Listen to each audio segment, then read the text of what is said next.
Most people think likability is about being funny or attractive or saying the right thing, as if it comes pre-installed.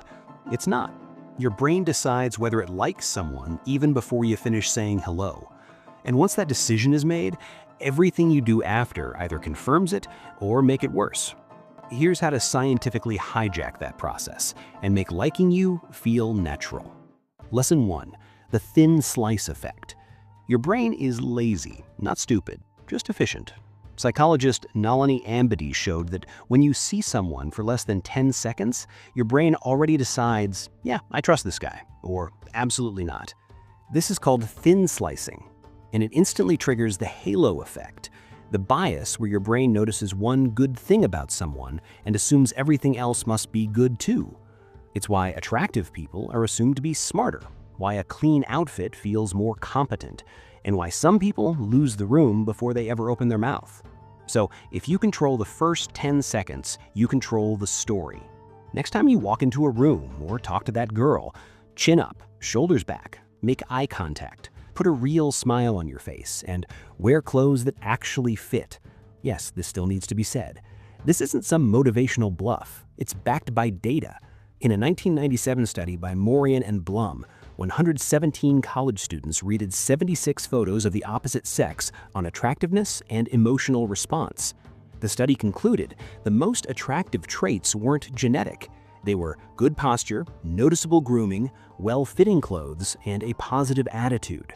Same personality, better packaging. This leads us to Lesson 2, the Pratfall Effect. Now that you've made a good first impression, do not try to be perfect, because being flawless doesn't make you likable, it makes you unbearable. No one wants to hang out with a walking LinkedIn profile. The Pratfall Effect explains this beautifully. In a famous study, people listened to recordings of highly competent quiz contestants. While answering, one contestant spilled coffee on himself. When asked later who people liked more, guess, the coffee spiller. Why?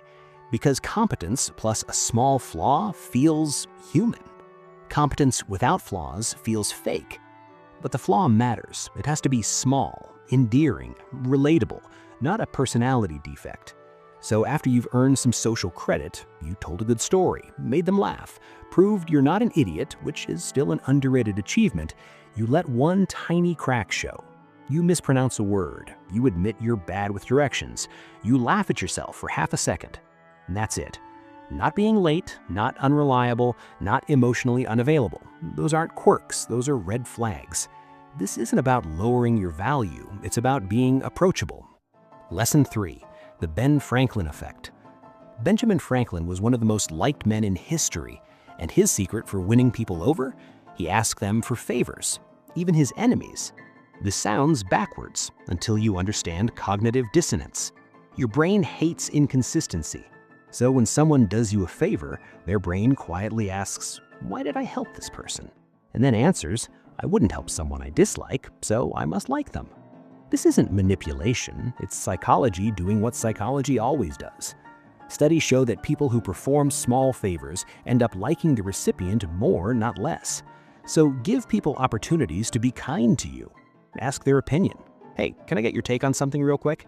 Ask for tiny, low-risk favors. Can you hold this for a second? Stupid little things. You're not being needy, you're giving their brain a reason to justify liking you. Lesson 4, active listening. This is where most people fail. Good listening is the foundation of real connection. Here's why. In a neuroscience study, people talked while their brains were scanned. When someone felt truly heard, their brain's reward center, the ventral striatum, lit up. Dopamine, the same chemical tied to pleasure and social acceptance, meaning your listening is literally making them feel good. Now here's the part most people miss. The best listeners don't just use their ears, they use their whole body. They match their tone, energy, and posture. When you do this, their mirror neurons fire. Mirror neurons activate both when you do something and when you see someone else do it. Their subconscious goes, this person is like me, they're safe. So be present. Make eye contact, nod naturally. Listen to understand, not to reply. Mirror subtly. Repeat what they said in your own words, not because it's polite, but because it gives their brain dopamine, and people get addicted to how you make them feel. Lesson 5, the peak end rule. Here's the final piece. Your brain doesn't remember experiences accurately. Daniel Kahneman showed that we remember interactions based on just 2 moments, the peak and the end. That's it. You can have a completely average interaction, but one strong moment and a warm ending rewrites the memory.